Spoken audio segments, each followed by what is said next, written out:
What is up, nerds? Welcome back to the HeyArcher podcast here on Nerd Affiliated. In the house today, we have I'm trying to think of all the Thanos words here. Mad Titan, whatever. We'll leave it at Mad Titan. I like Mad Titan. I'm a big guy. I'm like 6'3", 230 pounds. I can go with Mad Titan. There you go. That works. Mad Titan himself, the master of the snap, Senor Sal, in the house today. We're talking Spider-Man No Way Home. We're talking Hawkeye, Marvel, all that stuff. But more specifically, we're talking about where we want things to go from here. So if you've not done so, make sure you catch last week's episode with Anthony where we review No Way Home and we kind of touched on Hawkeye. But with Sal, we want to get his thoughts on the movie. But more importantly, we want to see where the universe is going to go from here. So without further ado, intro.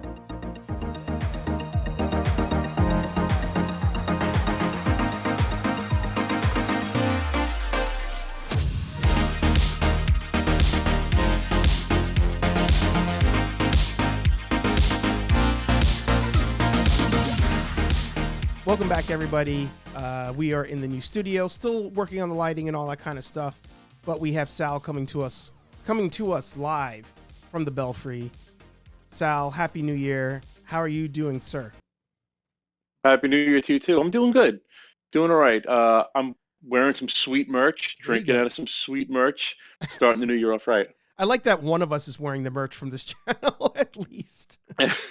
Someone has to. One has to. I forgot. I came home, I went on a quick toy hunt and I came home, I set everything up. And as I put on the headphones, I was like, oh, I have nothing HeyArcher around. I guess I have stickers, which you can find at nerdaffiliated.com.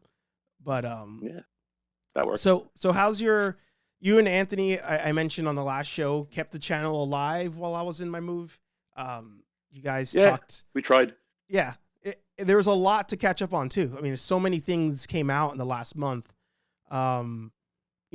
We'll save Spider-Man because that'll be most of the episode.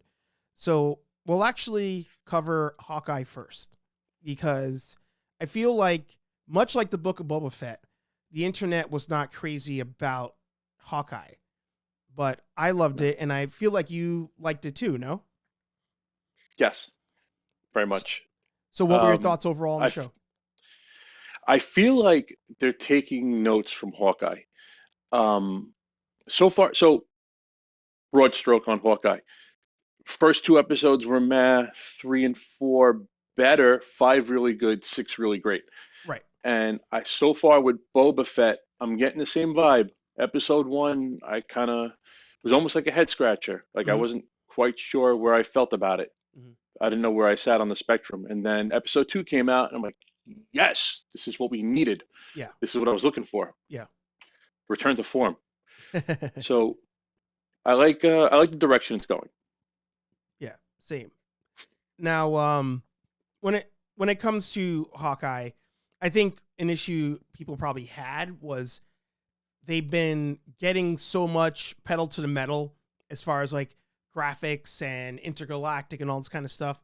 But on this one, it's that ground level hero, which I think we both like. Anthony likes, Aaron likes. So. Yeah. It was so much of that just fist to face, no powers type of stuff going on. Did you like how they brought in Kingpin, how they kind of opened up that Pandora's box of the Netflix universe into the Marvel universe? Yes, I'm a big fan of the Daredevil Netflix show. And that they finally pulled it all together. Charlie Cox did a great job. D'Onofrio did a great job on the TV show. So it'd be a waste to try to recast them and not rekindle any of that. Yeah. Especially since they already had the groundwork. Yeah. The only, not really a complaint, but I wasn't quite sure they were going to go this way with the more supernatural stuff. Kingpin, without getting too much into spoilers, he's pretty adorable now. I think it's safe to spoil Hawkeye. That one we can do. Okay. Yeah. The guy rips the door off a car. You know, the guy gets blown up. He gets hit by a car. Yeah. He takes an arrow to the chest. Yeah. Right. Comic book Wilson Fisk is peak human, borderline superhuman, and he's a brick house. The guy's like supposed to be 8 feet tall, 600 pounds. Yeah. And they didn't establish that with the Netflix shows. They made everything very grounded. I mean, there were still some, ninja magic and Murdoch being able to see without seeing, but they never touched on anybody else really being that way. Yeah. So now you see Fisk doing all this superhuman stuff, and it's like, oh, I didn't know you were going that way. Okay. Yeah. He's still a very big guy, very imposing, but that kind of threw me off. I think I was okay with the door rip part. Me too. But it definitely, when it was arrow to the chest, I was like, okay, maybe he has on some sort of body armor that I'm not seeing. Mm-hmm. And then when they established it was just him, and then the explosion, I was like, all right, this is very different than what we had before. Now, again, to your point, he's supposed to just be what I think you guys said it in the last rambling. It's like 2% body fat or something like that. People think he's fat, but it's really all muscle. Yeah. I was like, all right, you could have scaled back slightly on that, but I think that's more of a nitpick than anything else. But I'm curious to see, what changes they do now to Matt Murdock, and I hope they aren't really a lot. Like, I hope they don't exaggerate more of his powers, because I feel like the Netflix show, nailed it properly. The question go ahead. Wasn't there a leak that was saying that they're going to change his powers? They're going to add some stuff? Not sure. I hope not. I mean, I feel like they had it perfectly. He was human. To bring up issues that we had with Black Widow, I mean, Matt Murdock got hurt. Like, he was a man with heightened senses. I mean, that's the character anyway. So I don't want them to touch that. Me either. That's the best part of the character. The idea is that he's human, he's normal, he takes these beatings, he goes out every night, and he still does it, whether it's his obligation to his neighborhood or to God, or whatever motivation he has by that author. He's got to go out there every night. There's no breaks, there's no time off, there's no weekends. Yeah, exactly.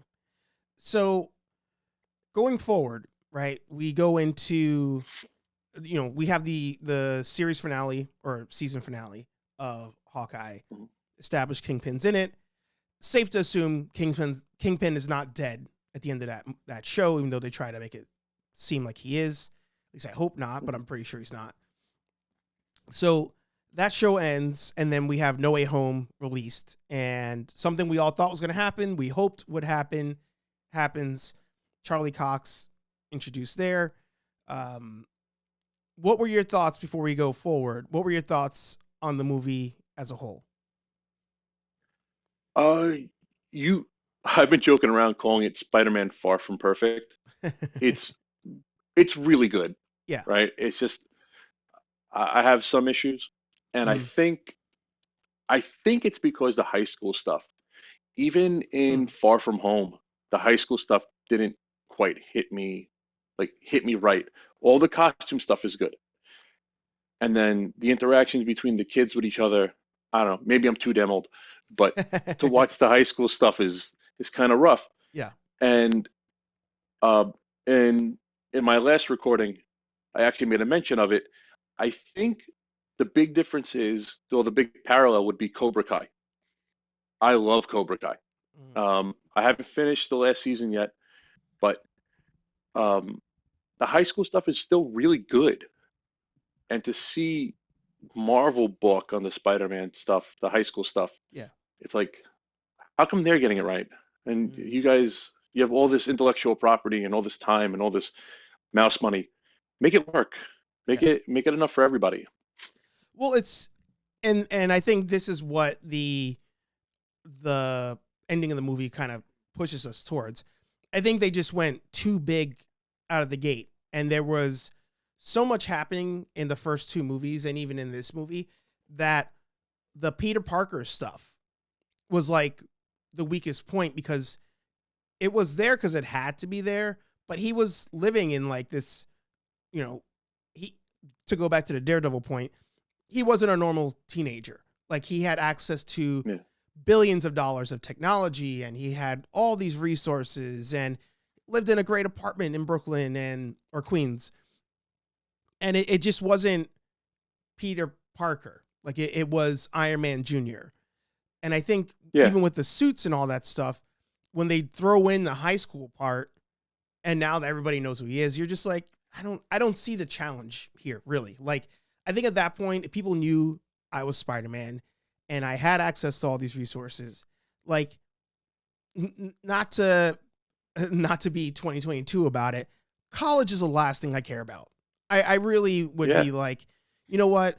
Apparently Mary Jane and my best friend are also geniuses. You know, we're going to go work for Stark Industries. Hook us up. Like, that part, I was like, this is just there. It doesn't serve any story purpose to me. Yeah, they definitely, the best part about the ending of No Way Home is he's alone in the apartment and he's dead broke. Yeah. And the whole point of him working at the Bugle was, how do I sustain myself? I'm a poor kid from Queens. Yes. And I can't figure this out. I got to get out of my aunt's house. I got to pay for college. What do? I can scam the Daily Bugle and J. Jonah Jameson, who doesn't like me, and make this work. And he was doing what he could with what he had. Yeah. And the first three Spider-Man movies he's living in luxury. He's living in Hogan's loft. Yeah. You know, Stark was taking him around. Yeah. Stark gave him armor and suits and stuff, so he didn't really have to worry about any of that kind of thing. Yeah.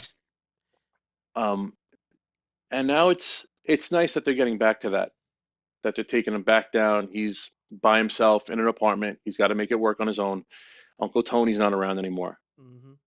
It's funny. I didn't even think that they could reset it. Like it's one of the few things that I feel like in a lot of Marvel movies, like as you're going through, you can kind of like run scenarios in your head as to like what's going to happen, what they probably are going to do, where the story's going to go, that kind of thing.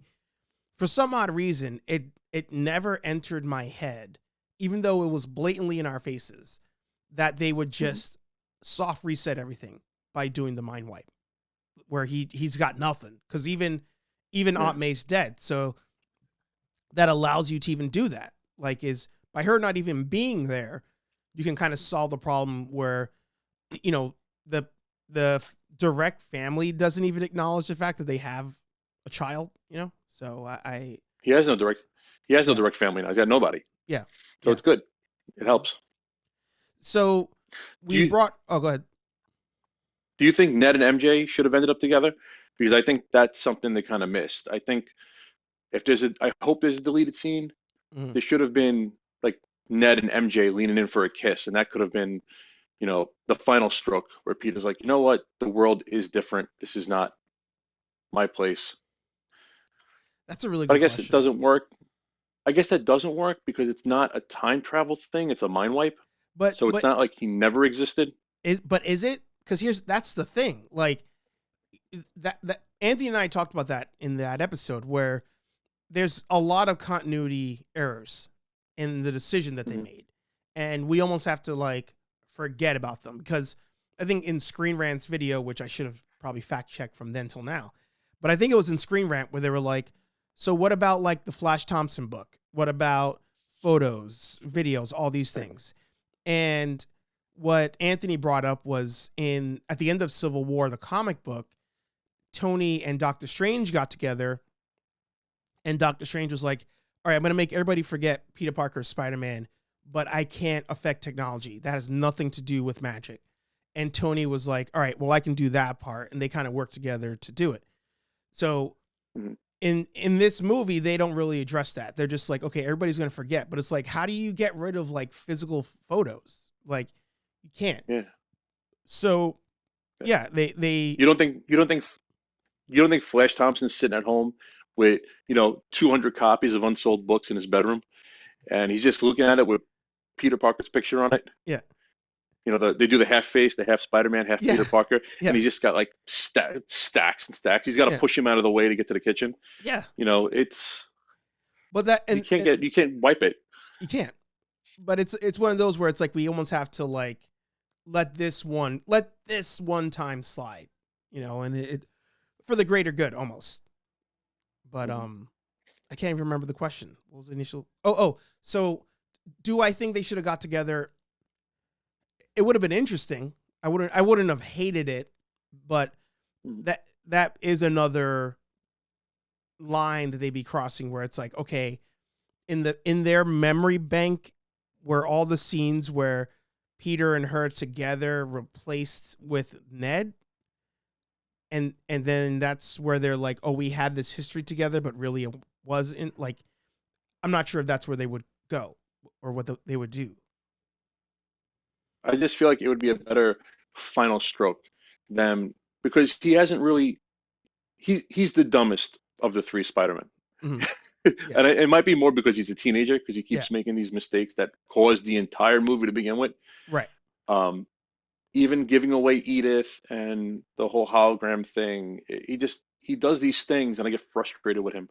Yeah. And I think it's because he's supposed to be 17 and I'm not getting it. But I don't see him just coming to terms with it. Mhm. I think he would have needed that. Oh, Mary Jane reached over and kissed Ned on the mouth. Okay, it's over. I'm gonna go get an apartment and move the hell on. Yeah. I don't see him. I don't see that character doing it on his own. Well, I'm trying who was that? I think it was uh, the guy who he does video essays. It'll come Cosmonaut Variety Hour. He was saying that this Peter Parker is like chaotic good. Like Green Goblin in this movie is chaotic evil. Like he's just evil. There's no rhyme or reason. I just have to kill people. That's just what I do. And in this one, Peter Parker is the complete opposite. He's chaotic good. And he's that way throughout the series. Like he so desperately wants everybody to have this good side to them that it causes issues every single time. And he can't get out of his own way. It's the difference between the Tobey Maguire Spider-Man, who is what is it, lawful good. If Right. we're gonna do the D&D thing, right? He's lawful good, and you got this Spider-Man who's chaotic good, where he doesn't mean to make a mess, but everything just falls apart around him Every time. Every single time. every time. So a question I posed to Anthony that I will pose to you as we look forward is Daredevil's in the movie. I wanted him to show up at the end of the movie. He did not. I thought it would have been hilarious if, the Spider-Man are getting all jacked up and then you hear like a foghorn and they look over and Matt's on the freaking ferry trying to get to the Statue of Liberty, gets off to fight everybody. But that's just me. So going cool. Huh? That would have been pretty cool. Oh yeah, it would have been hilarious and awesome at all the same time. And I mean, that'd be the most New York thing ever, pulling up on a Staten Island ferry to go fight some bad guys. Like, I mean, come on. But going forward, are you wanting Daredevil to have his own series? Do you want it to be more of a Gotham Knights scenario where it's like, Daredevil and Spider-Man? Maybe they bring back Luke Cage. Like, where do you want them to go now with? We'll start with Daredevil, and then we could even go into Spider-Man, which is, again, the topic of the video.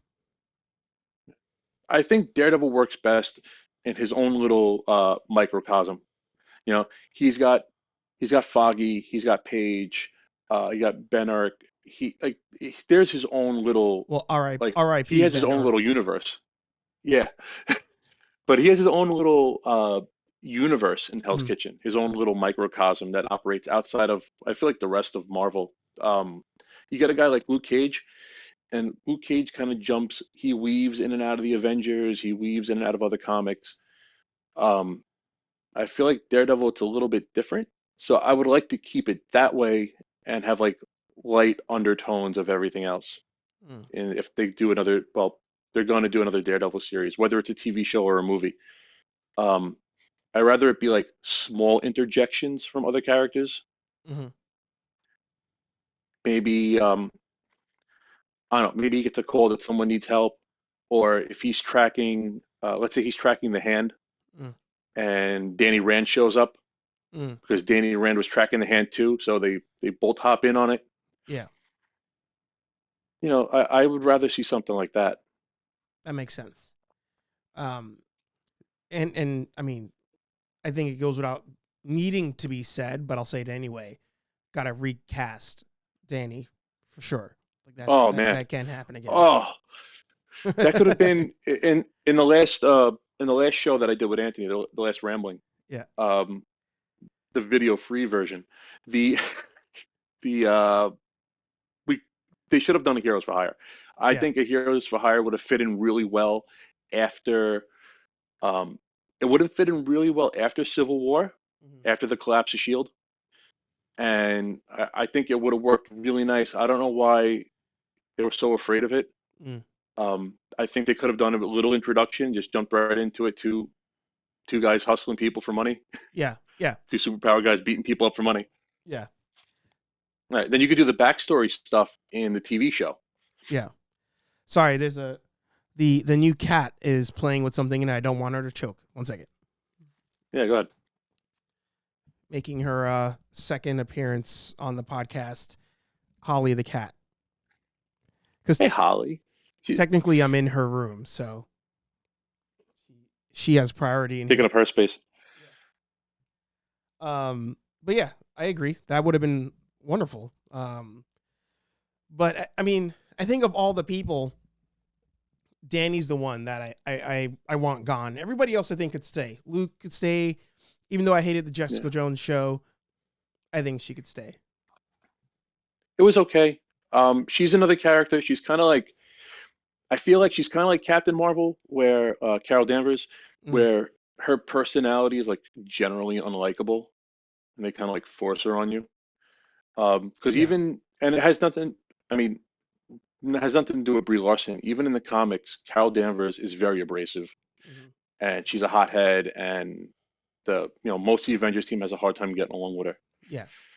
So, the same thing with Jessica. I'm predicting that her movie is the intro to the X-Men because Rogue takes her powers. I desperately want that to happen so much.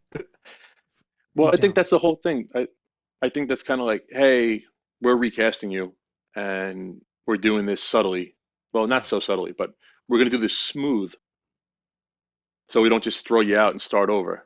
Yeah. And I hope you're okay with that, because if you're not, we're still doing it. Because I mean, Spider-Man kind of proved to me that they're willing to make drastic changes to get the ship back on course, and to that earlier point, Spider-Man was not, it wasn't Spider-Man, it was Iron Man Jr., and they found a way to reset it. Yeah. And Captain Marvel, coming out of the gate, OP to the billionth degree. And I think they need to scale that one back and kind of do over.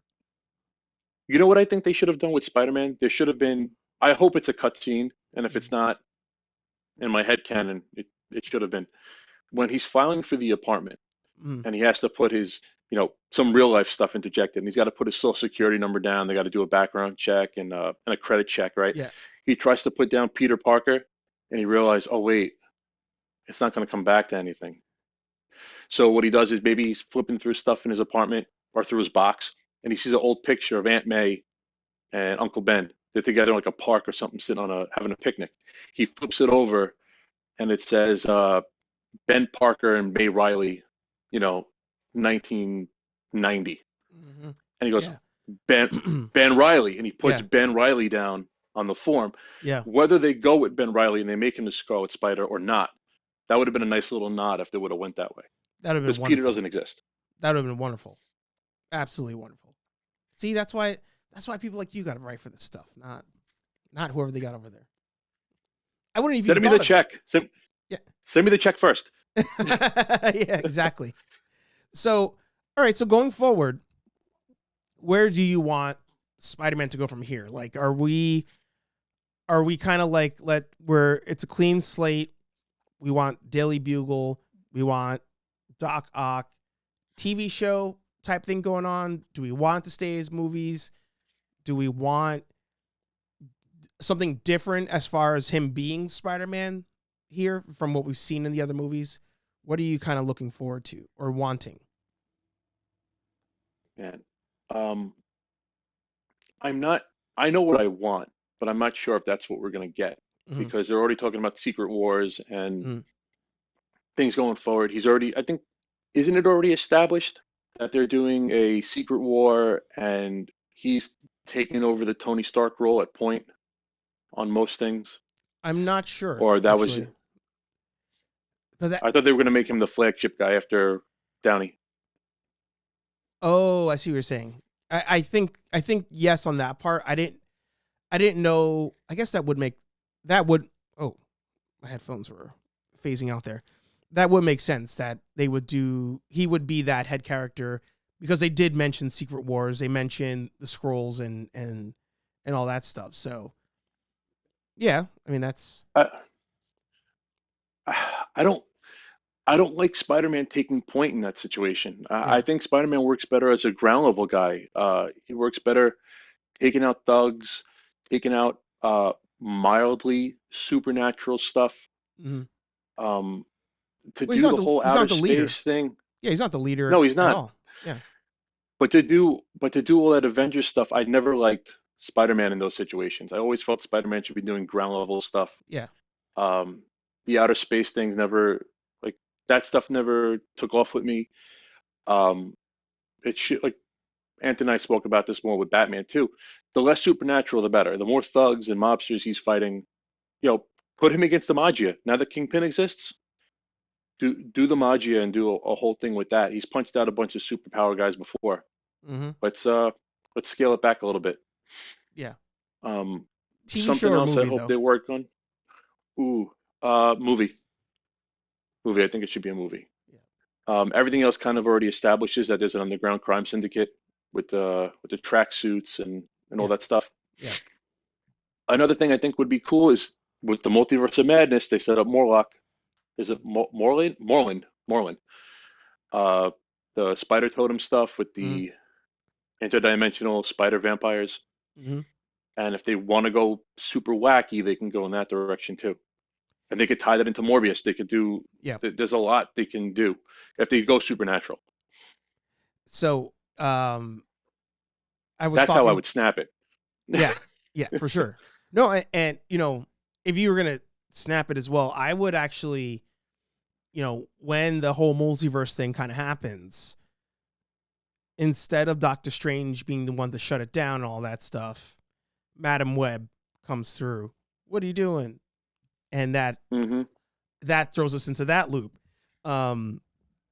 Something I will say this on every review of the movie, but what I wanted was a third portal when Ned's doing this thing to open up, and this old white guy walks through, and they all look at him like, "Oh, what Peter Parker are you?" And he's like, "Oh, I'm just an actor," and it's the voice actor from the cartoon, because That'd be cool. in the cartoon when they did their Spider Wars, they had the version that came through, and he's like, "Hey, I'm just an actor.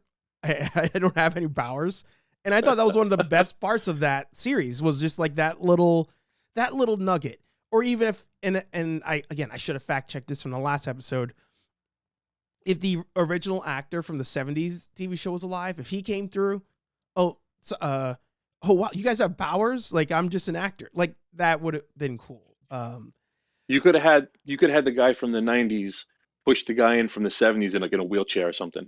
Yeah, that was And he's hilarious. like the portal opens up and it's like the wheelchair, and to subvert expectations. Yeah. You're thinking Professor Xavier. The guy's Yeah. in a suit, he's wrapped in a blanket, and this guy comes in like a leather jacket. He's Yeah. got his hair kind of like blown back. Yeah. Maybe he's got a beard, a mutton chops. Yeah. You're like, oh my God, it's Wolverine and Xavier. Yeah. He's like, oh no, we're just actors. I played him in the '70s and this guy Yeah. did it in the '90s. Yeah. That would have been great.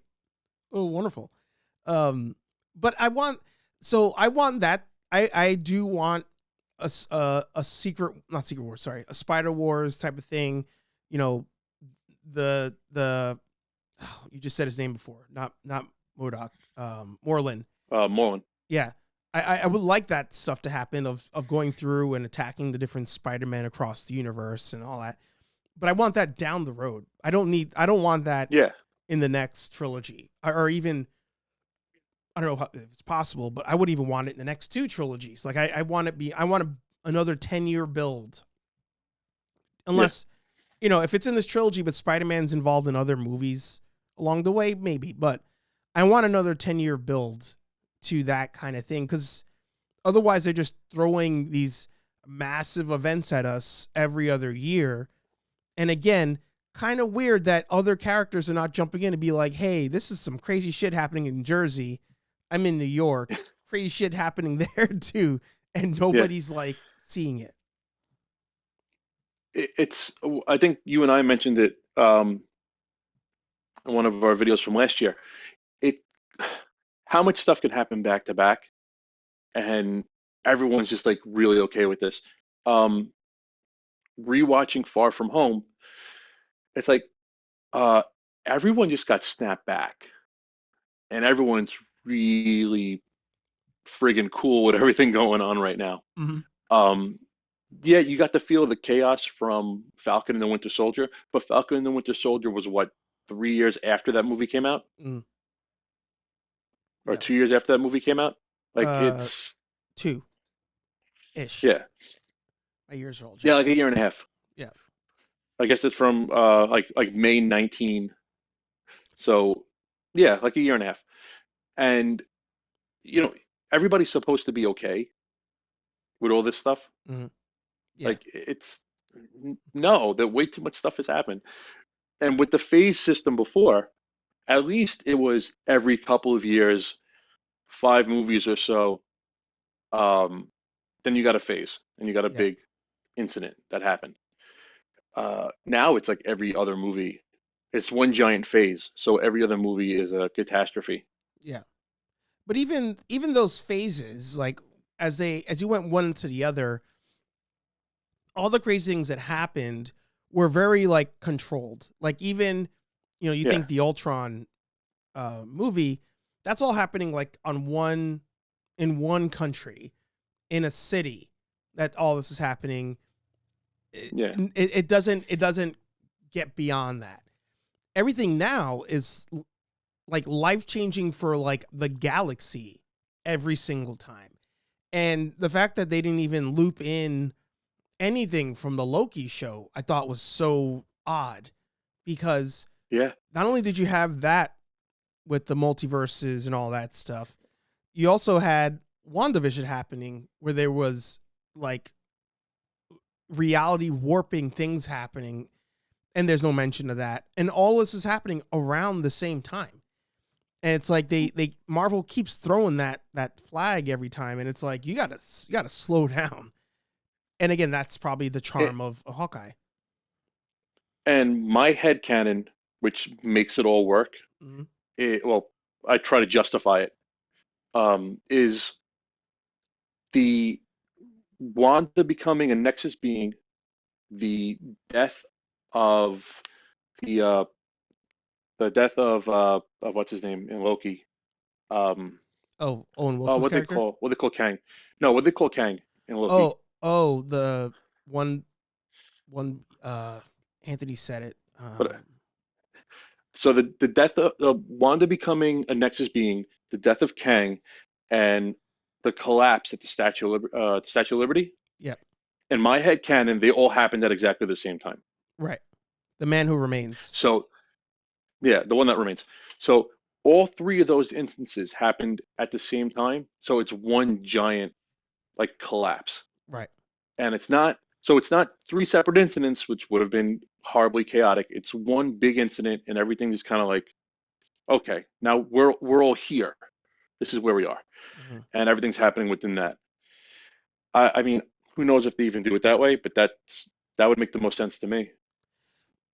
I think that makes perfect sense if they, even in when Doctor Strange comes in, if the universe is breaking and he's like, oh, I gotta, they're like, hey, you gotta fix this, you gotta help, and he's like, oh, I didn't even cause this one, I don't even know what's happening. Like that would have helped Yeah. loop it all in, because then you could have been like, oh, that's the Kang moment when that's occurring. The WandaVision He could have one, been like, Mhm. Strange could have been like, that's not the spell. And Peter yells, what? He goes, don't worry yeah, about it.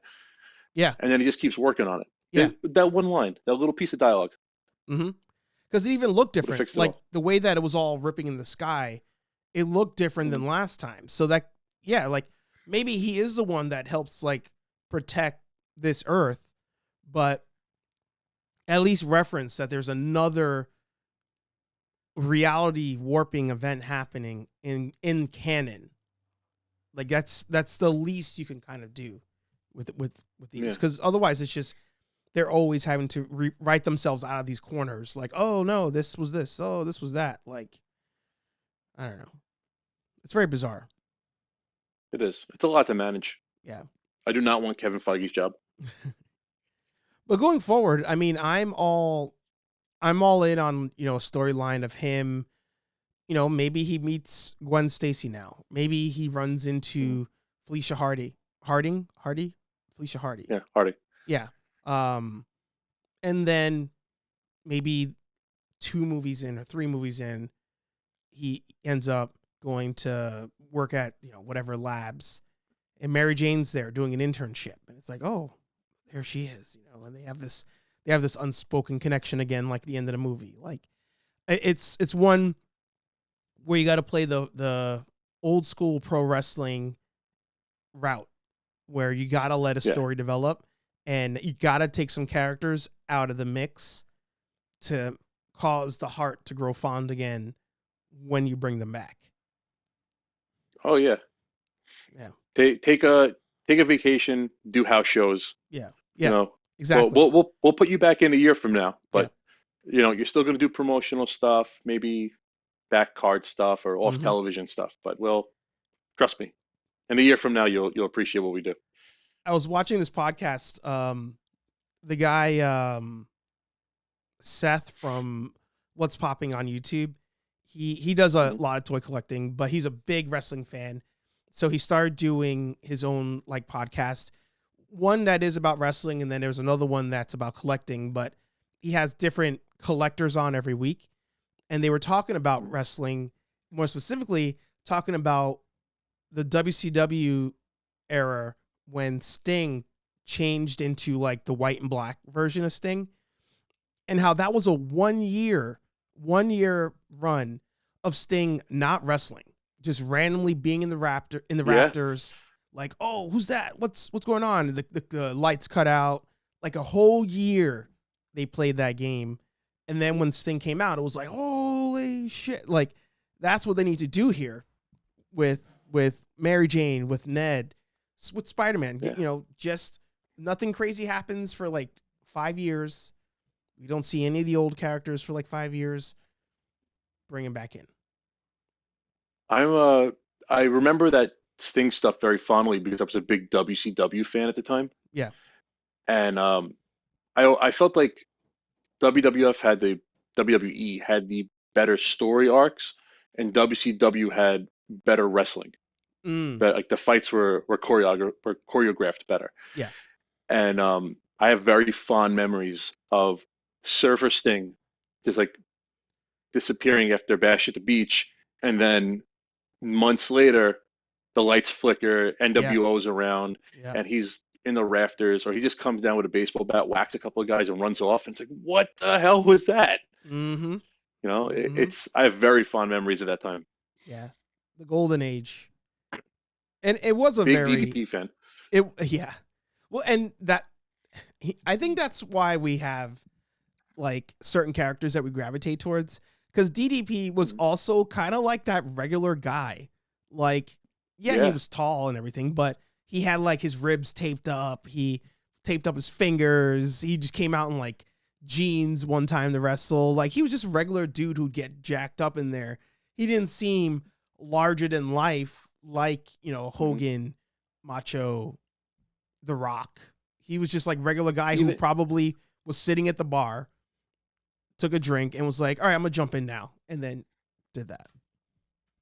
So to make a parallel between WWE and WCW, right? You got Stone Cold Steve Austin, right? And Stone Mhm. Cold Steve Austin was the cussing, beer drinking, bar fighting kind of guy, but Mhm. he was still larger than life, Yeah. right? He was still superhero status. Yeah. Um, and so the beer drinking stuff, which was supposed to make him like a normal guy, he still had this Mhm. kind of like feel to him. And then Diamond Dallas Page is the guy he's driving a semi down the highway, and it's like, hey, Page, you on the air? It's like, yeah, what is it? It's like, can you make it to Memphis by Thursday? Yeah, she'll be going. You know, he's running down the aisle. It's like, we need you by 9:30. He's taking off his flannel shirt and throwing his trucker hat aside, and Yeah. all right, I'm here. Let's go. Yeah. Yeah. Taping up his hands on the drive there. Yeah. It's two similar characters, two completely different feels, and it makes Diamond Dallas Page more likable. I like how you just turned Diamond Dallas Page into I can't think of the character's name, but Sylvester Stallone from Over the Top. You're like, Oh dude, yeah, I know you're you're like, I know you're on your way to do this run and you want to get your son, but we got this tournament going on, man. You gotta get to the tournament. a couple of big mooks breaking arms for fucking gas money. I love it. Yeah. Yeah. And like it was like the most badass thing. Like he's just sitting in his truck, like just driving, and then just like he has the mini like weight rack thing that he's just doing this motion the Yeah, entire time. doing reps as he's going down the highway. Yeah. And you're not gonna get over the top until you turn that hat right around. Oh, because it's time to go to work. It's time to go Them to work. and bomb techs in movies. Whenever you Yeah. see a bomb tech, you're getting ready to sit down. The hat goes backwards. Yeah. The glasses go on. And they start cutting. I like how we found a way to take Spider-Man into the world of wrestling, and yet it all makes sense. Well, uh, you saw the meme I sent you the other day, which one? about John Kreese. Every time Kreese talks about his time in Special Forces, Mhm. I always believe that uh, Oh yeah. Rambo 2, that he's Erickson Yeah. from Rambo 2, Yeah. that's canon. Yeah. Because you can't trust Erickson and you can't trust Kreese, so I wouldn't put it past either of them changing their name, Yeah. and it ties the two franchises together. That's my madness, my little world. Here's the wild thing about that. As a kid, I kind of thought they were the same person. It like around the age of like 8 to 10, I at that point had seen both movies and was like, oh, that's the same person. But I didn't like put it together like, oh Mhm. man, Rambo, whatever. I just thought it's the same character. Yeah, That's and the wild. timeline sets up. He was Yeah. supposed to be a Marine Corps helicopter pilot in Vietnam, Yep. so it all lines up just right. Yeah. Or would that? Yeah. Yeah. Yeah. That was Nam at that point. I was gonna say Desert Storm, but that was Rambo 3, actually. That was Rambo. Yeah, Rambo 3 was Desert Storm. So good. Which is funny to watch when you see him helping the Taliban, overtake the Russians, and it's like who could have predicted the future on that one? Yeah, that aged poorly. Yeah. Um, uh, so we got a couple minutes left. Why don't you jump into your Book of Boba Fett thoughts? You mentioned you loved the second episode. The internet's very divided on Book of Boba Fett. mhm. So, do you have any issues with the show so far? And what are you hoping to get out of the show? he he came across as entirely too soft in the beginning, Yeah. and I feel like in episode 2 they kind of fixed that. Mm-hmm. I mean, I know he wanted to take a different approach because he doesn't want to rule the same way Jabba did, Mm-hmm. but he's not even coming across as a badass in the first episode. He comes across as super, super soft. Yeah. Um, I feel like they fixed some of that in the second episode, but it was mostly with the flashbacks, Mm. showing him gaining the trust of the Tusken Raiders, training. It's there's got to be a point in the modern timeline where he turns it on and he's like, you know what? Uh, these people only understand one way, and I can't rule the way I want to rule, or the way I want to rule is not going to work here. Mm-hmm. And he either has to give up or Yeah. conform. Yeah. Yeah. So I hope that's a contention for the rest of the season going forward. And maybe he ties back into the Mandalorian. He gives up and he goes back to spacefaring because other than working for Jabba, he's not from Tatooine. He has No, no family or business on Tatooine, he has no no ties. connections. Yeah, he was there for work. Yeah. So I can't really see him staying besides opportunity. Well, the whole thing with the Huts is that they rule, the largest crime syndicate, and it goes beyond Tatooine. Like it's not just Yeah, limited to that. I think it's the whole Outer Rim. Yeah, so I could see that, but in the ramble with Anthony, I referenced Tony Soprano. Hmm. Like Boba they need to take that route where the character's conflicted. It's okay to be conflicted. And if you watch the Clone Wars cartoons, as a character, he was always conflicted. Like he was just a victim of circumstance. So Yeah. yeah, he's the most, badass bounty hunter in the universe, which we've not really seen in any kind of live action role. He always gets beat up and all that stuff.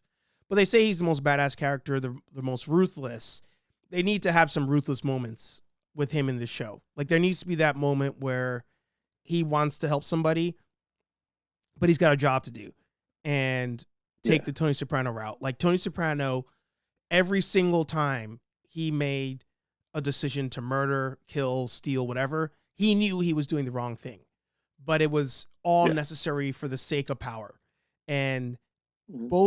Boba needs to have those moments in this show. They can't if they truly make him turn good, they Mhm. it's a Yoda line. It was if you go fight him now, you've lost all that we've fought for, or whatever. Like that's what happens now. If Boba Fett turns good at the end of the show. Yeah. It's 'cause as of right now, Fennec is the badass. Yeah. You know, she and and I love her. She's a great character. She's a great actress.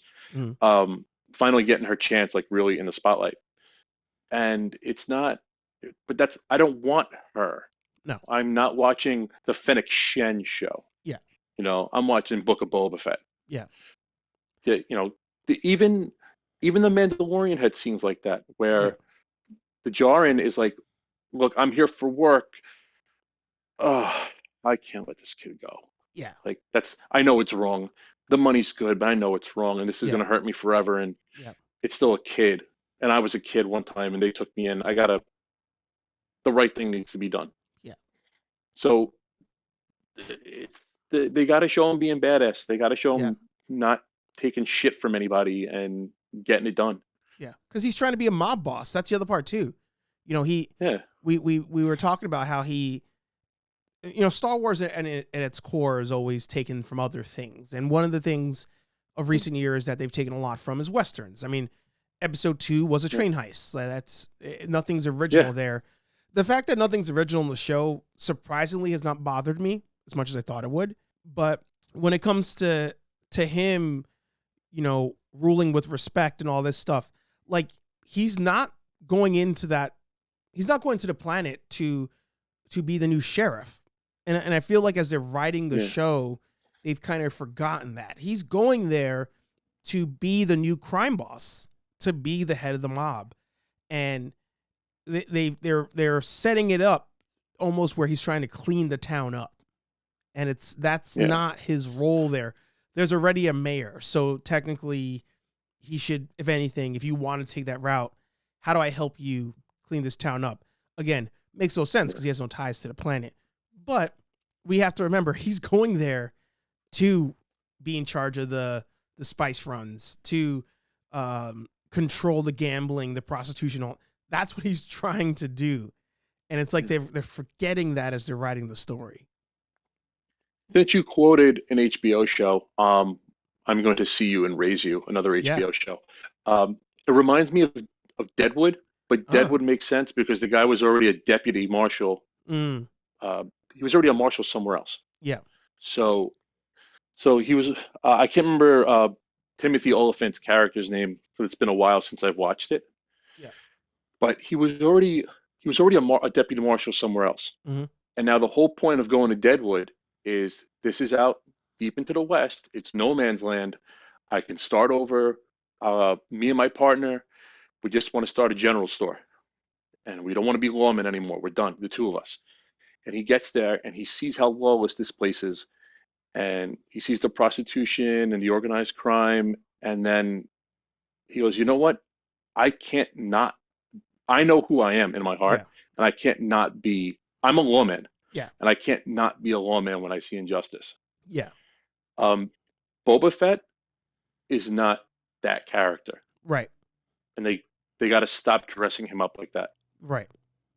Yeah. You know, And I see Fennec. I understand Fennec being the devil on the shoulder, mm-hmm. but he shouldn't have a devil on his shoulder. He should have an angel on the shoulder because he's already the devil. He's already got that dark side. He's got to have someone pulling him back the right way, putting him back on track. Like, this is the plan. This is what you want. You're going. Yeah, level out a little bit. Yeah. I mean, coming out of the Sarlacc pit, I mean, I would be like livid. I'd be like, yeah, like I need to like, I'm taking Skywalker out. I'm taking all of them out. Like, but he's just like, I'm just gonna chill here.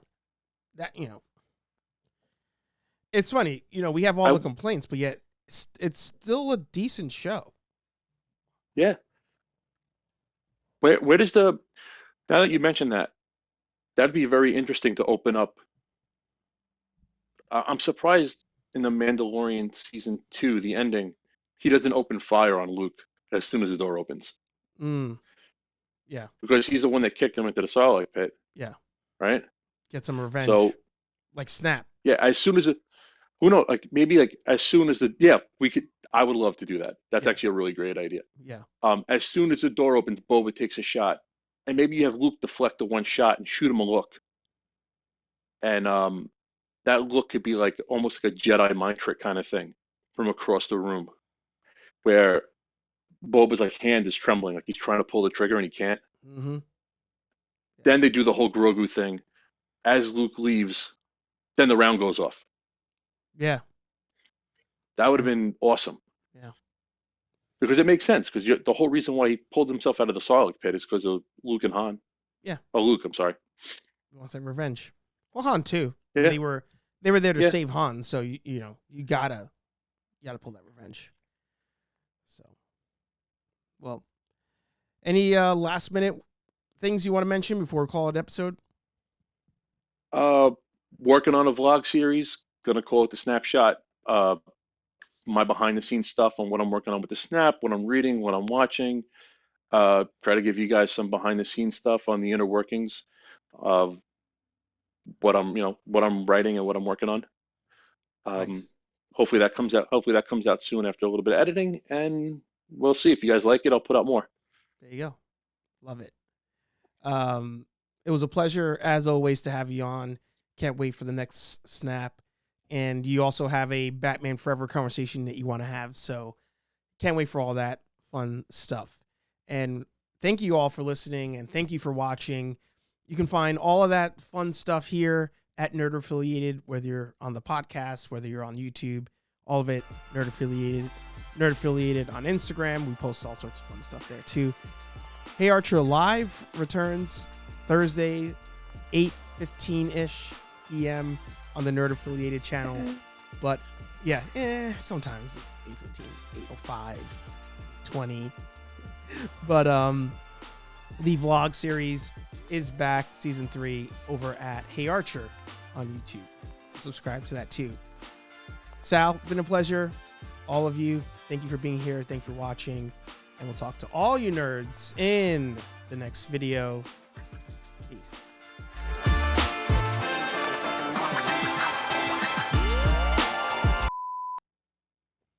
You can say your thing. Yeah. I don't know. I was letting you run with it. It's your show. No. You can add it in now. The carp was it Carpe? Yeah.